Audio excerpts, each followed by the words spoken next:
I hit this issue today and here is the quick fix that solved it. Linking your bank account to Xfinity Mobile can streamline your payment process. Here is how to do it in just a few steps. Step 1. Log into your account. Open the Xfinity mobile app or website and log into your account using your credentials. Step 2. Navigate to billing. Once logged in, go to the billing section from the main menu. This is where you can manage your payment methods. Step 3. Add a new payment method. Before filing a refund or dispute, use the Xfinity.com link in the description to open the refund dispute deadline calculator and confirm your deadline. Step 4. Enter your bank information.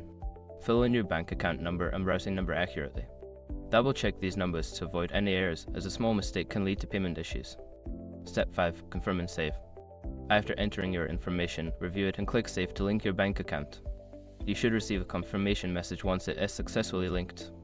If you encounter any trouble, make sure your internet connection is stable, as a weak connection can interrupt the process. Happy banking with Xfinity Mobile.